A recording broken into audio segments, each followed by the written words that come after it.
When we found out we had to leave, we were at the location that is in the Southside Family Pharmacy, where the post office is, and we were worshiping there for a couple of years.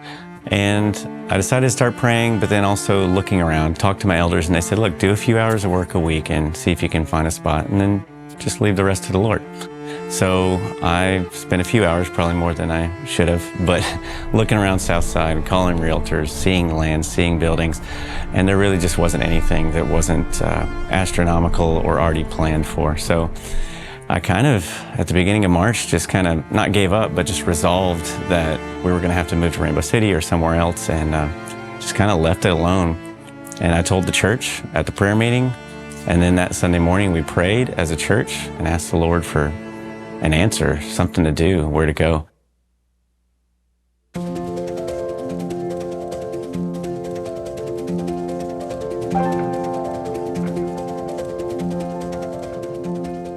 Monday morning, Pastor Michael, who was at this church here where we're now, he called me and said, are you guys still looking for a space? And I was driving in the car and I just started laughing out loud because I couldn't believe even the question, because I knew God was doing something.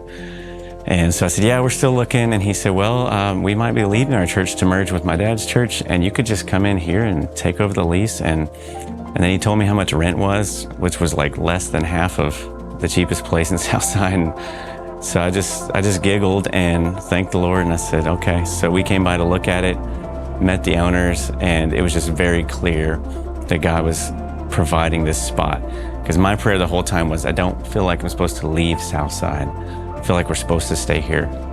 Okay, so we're here at 1250 Highway 77, and a place that we just started building 3 years ago, this weekend on 2019.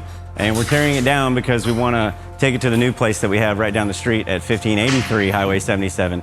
So our hope is to bring some of the vibe and all the things that we have, the rough cut, the wood and the tin and everything. And we're going to put it up over there. And so the things that God provided through some people back in 2019 are not going to be wasted.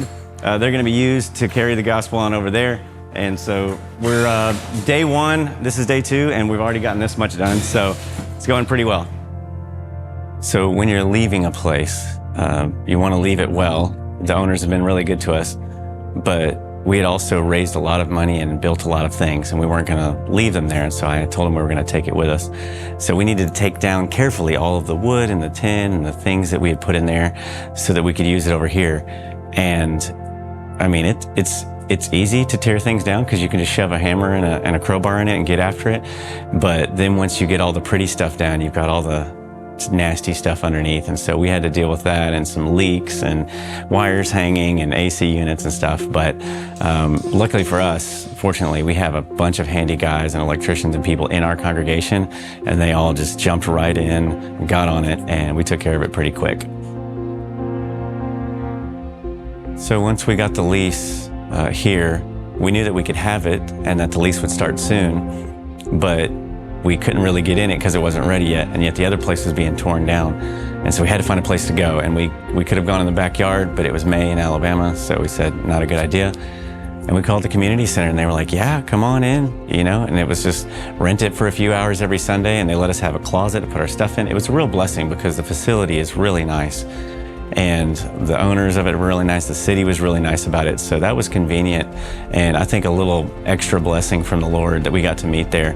So we just rolled our stuff out, set it up on the stage, had service every Sunday like we do here, and put it back in the closet and saw them every other week.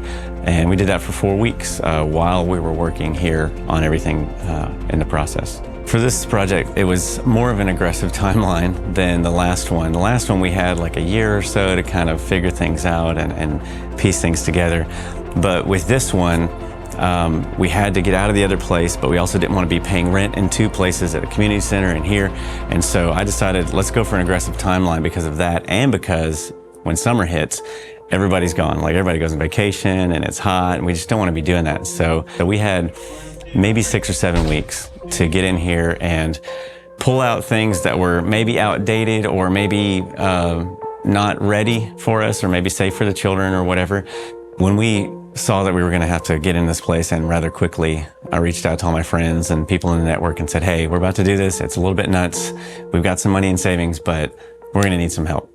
And within a week, several of those churches and or people gave several $1,000s, because just moving into a place, can take a good bit of money, but renovating things and making them safe and up to code. And so once people just said, oh man, we're in, left and right, all in 1 week, I was like, okay, that's some more confirmation there that we should be doing this. Everything just lined up, and that just usually doesn't happen. We're knocking out some walls to make room for lobby and for kids check-in. And these guys right here are taking out some walls as well, so that our children can have a nice big fun place to play, and it'll be safe for them when they get here. And over here, we're gonna have some place to sit and have coffee and do Bible studies. And as we go into the sanctuary, we're gonna open it up a little bit more, because there were some rooms in here. So this is all gonna be opened up back there to where the stage can be. And you'll be able to come in this door right here. And progress is happening pretty fast. And so we should be in here on May 29th to worship. So y'all come join us. We had people here, well, some people were here like every day of the week. And then on Fridays and Saturdays and Sundays, we just had a bunch of people here. There were people on windows, people pulling out wires, people ripping up floors and doing all kinds of stuff. And the Saturday night before our first service, we were still putting some pieces together. So it was really great, because on Sunday, May 29th, the timeline that we had set, and we're like, man, I really hope this happens. It all came down to that Saturday night right before. And then Sunday morning, everybody with their scars and their tiredness and everything from doing the project filled in here on Sunday morning and sang songs and took communion together, and we prayed together, and we just got right back into Mark where we were, into the Word of the Lord. And the worship continued, the people continued in their community. We're just in a different place.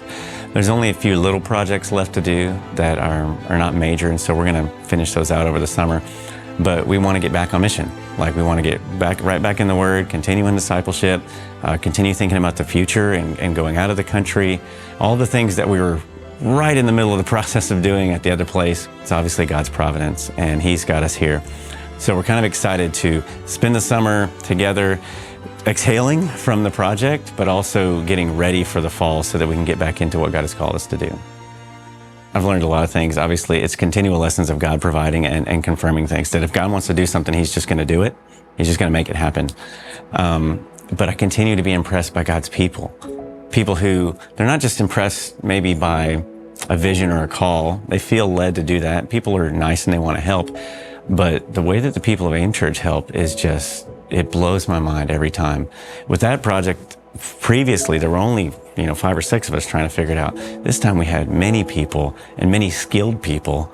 And I just watched people just taking over projects and making stuff happen. And I was just like, whoa.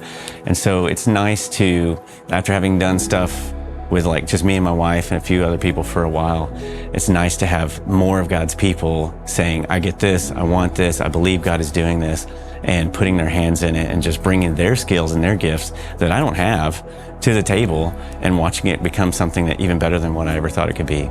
So that's been amazing to watch. I'm continually impressed by God's people. And now we feel like we have a home in the community where we can serve from. And it was just a beautiful thing to watch. On Sunday, May 29th, afterwards, we ate and we were exhausted and we were sharing stories. And it was one of those days that I think I'll always remember.